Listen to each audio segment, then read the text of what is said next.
한살림 조합원님들 여러분 안녕하세요. 반갑습니다. 타일러입니다.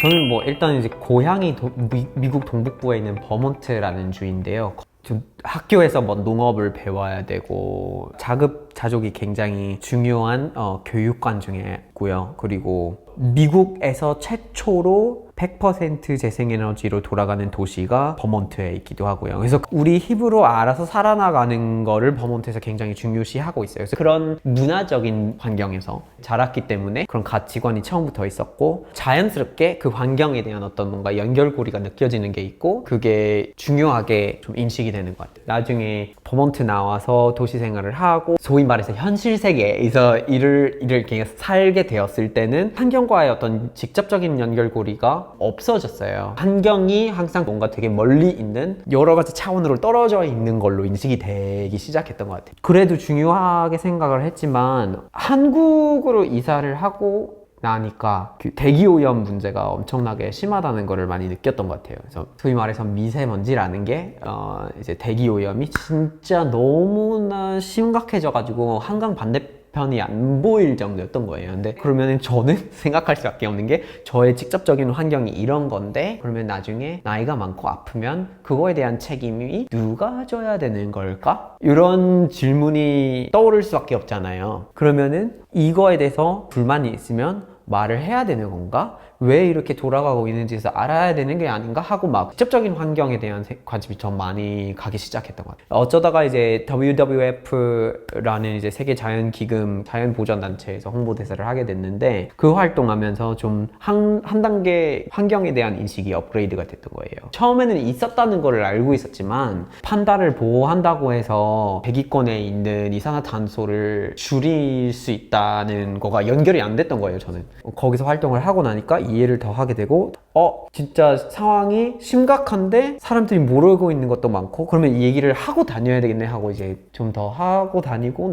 그리고 이제 두 번째 지구는 없다라는 책을 나중에 이제 집필하게 됐던 거예요. 알고 나니까 이 지식을 좀 공유를 하고 같이 갈 수 있는 상황을 만들어야 되는 게 아닌가라는 그런 느낌이 좀 많이 들었던 것 같아요.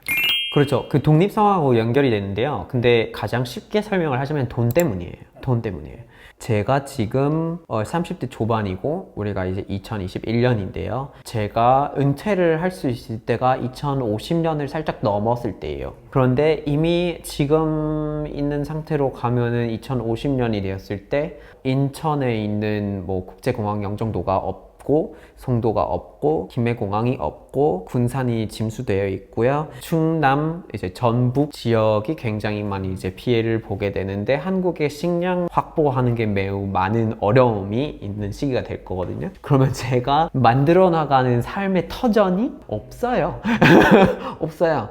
열심히 공부해라, 열심히 일을 해라, 잘 취직해라, 이직해라, 이렇게 따지고 보는 세상에서는 이 기후위기 문제가 해결되지 않고서 그 모든 노력들이 무의미해요. 잘 사는 방법이 이 문제를 해결하는 걸 우선에 두는 방법이 있구나라는 거를 좀 느낄 수 있었던 거예요. 근데 사실상 경제적인 타격이 어마어마하기 때문에 그냥 2050년에 살아 계실 분들은 은퇴는 불가능하고요. 그렇게 됐을 때 너무 많은 돈을 이 재난을 대응하기 위해서, 적응하기 위해서 활용을 해야 되기 때문에, 우리가 생각하는 노후라든지 관절이 불편하다 하고 고쳐야 된다든지, 암에 걸렸는데 치료를 받아야 된다든지, 이런 것들은 절대 받을 수 있는 보장이 있는 세상이 아니게 되는 거예요. 진짜 무서운 미래예요. 그러면 이런 식으로 생각을 해보면 거기 가기 전까지의 경제적인 타격도 어마어마한 거예요. 환경 문제를 이해하고, 그리고 그거에 빨리 대응하고 해결책을 요구하는 것이 저의 경제적인 삶을 챙길 수 있는 가장 우선의 방식인 거예요.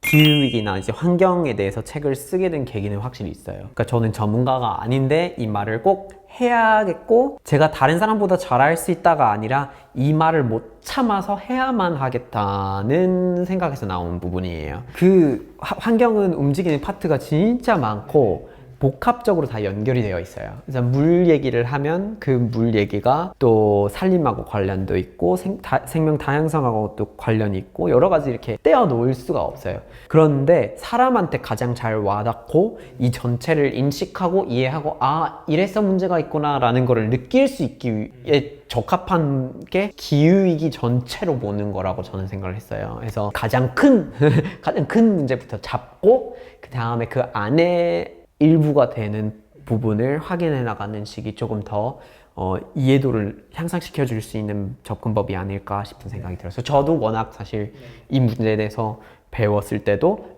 그런 식으로 접근하는 게 더 도움이 됐었거든요. 뭐 일단 이제 그 대학교 다녔을 때 Global Climate Change이라는 수업이 있었어요. 지구 과학적인 관점에서 보는 그런 이제 지구 온난화의 원인이나 지구 시스템을 이제 공부를 하는 그런 거였거든요. 거기서 좀 본격적으로 공부를 하긴 했지만 그게 바로 연결이 되지는 않더라고요.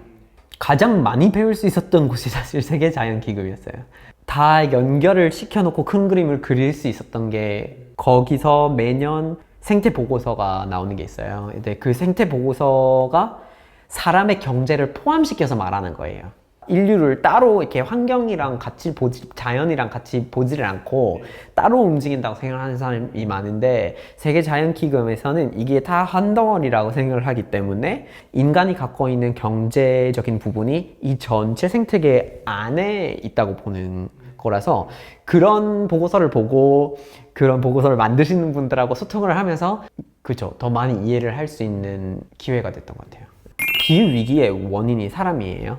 네, 사람이고 사람이 사용하고 있는 화석 연료가 기본적인 원인이에요.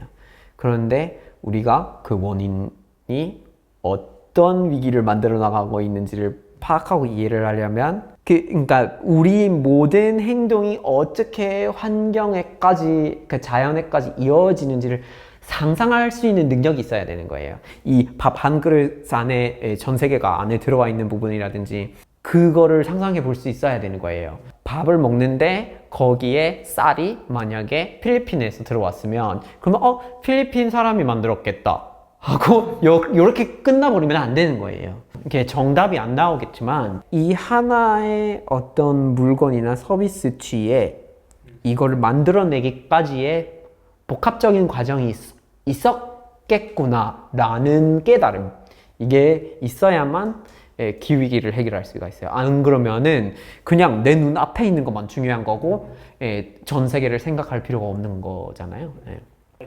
네, 일단 가장 첫 번째로 이제 기후위기에 대한 말을 해요.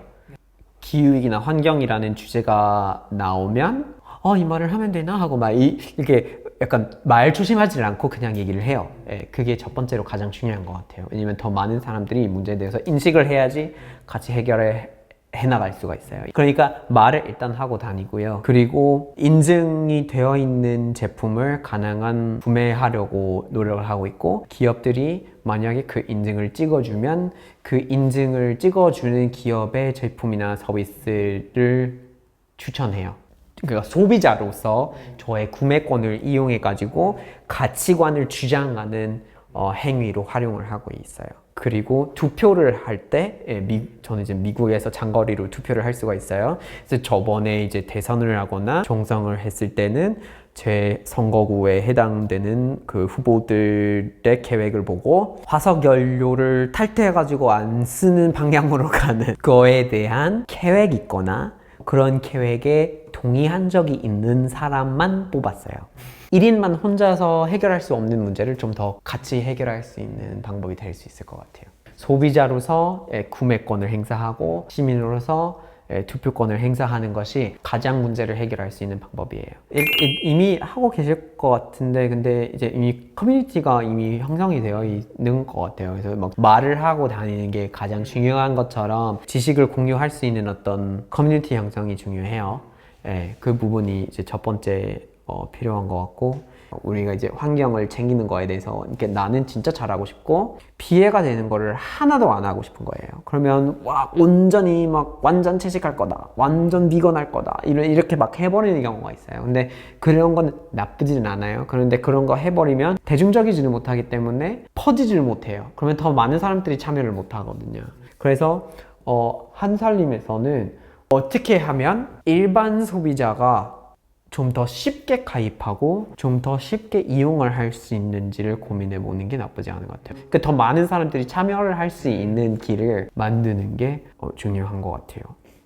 일단 음식물 쓰레기가 지금 현재 어떻게 사용이 되냐면 그게 이제 축산업의 사료 지원으로 들어간다고 하더라고요. 그래서 축산업이 사실 생태계에 굉장히 좀 안 좋은 영향을 미치고 있는데 우리가 음식물 쓰레기를 잘 버린다 라는 걸로 만족하면 안 되는 이유가 바로 그거예요. 얼마나 음식물 쓰레기를 제대로 분리시켜서 음식물 쓰레기 봉투 안에 집어넣어도 결국에는 그게 돼지 키우고 소 키우고 이런 친구들을 키워서 도살시키기 위해서 사용이 되는 거예요. 그러면은 굉장히 좀 억울할 수도 있는 거죠. 만약에 본인이 환경을 챙기기 위해서 음식물 쓰레기에 집중을 하고 있었는데 정작 알고 보니 환경에 안 좋은 영향을 미치고 있는 업체에 아무런 조건 없이 지원이 들어가고 있다는 걸 알고 있는 거면 좀 기분이 나쁠 수도 있는 거거든요. 그래서 음식물 쓰레기를 잘 버리는 것도 중요하겠지만 그것보다 안 만드는 게 우선이 되겠죠. 저는 사실 그거에 대해서 완벽하고 있지는 않거든요. 그게 진짜 어려워요. 정말 어렵고. 근데 저는 사실은 이게 화가 나는 게 그거 남으면 물론 안 남게끔 하는 게 제가 노력해야 되는 부분이지만 그게 남으면 절대 안 되는 상황이며 이건 나의 책임이다 라고 되는 게 맞나? 싶은 생각을 해봐요. 이거를 비료로 만들어서 근처에 있는 농원에 가게끔 보내는 게 저의 선택권이 될 수 있어야 되는 거 아니에요? 분명 어쩔 수 없이 음식물 쓰레기가 나올 때가 있거든요. 근데 그거에 대한 선택권이 없다는 게 저는 불만이 있어요. 줄이는 것도 중요하고 안 버리는 것도 중요하지만 어쩔 수 없이 버려야만 하는 부분들은 어떻게 할 거냐 그 핵심적인 문제에 대한 요구를 하는 게 중요할 것 같다는 생각이 해봅니다. 한살림 조합원들 여러분 너무 감사합니다. 사실 이제 워낙 생각이 굉장히 많으신 것 같고 뭐 먹는 거나 건강한 거나 아니면 자연이나 이런 거에 대해서 생각을 많이 하시는 분들이신 것 같은데 앞으로 더 많은 분들 본인이 아닌 본인의 커뮤니티에 있지 않은 다른 사람들도 함께 할 수 있는 기회를 좀 많이 만들어 주시고 주변에 되게 얘기를 많이 해주시면 너무 좋을 것 같습니다. 그렇게 해서 모두가 함께 이 기후위기라는 문제를 해결할 수 있는 그런 방향이 될 수 있을 것 같습니다. 힘내세요!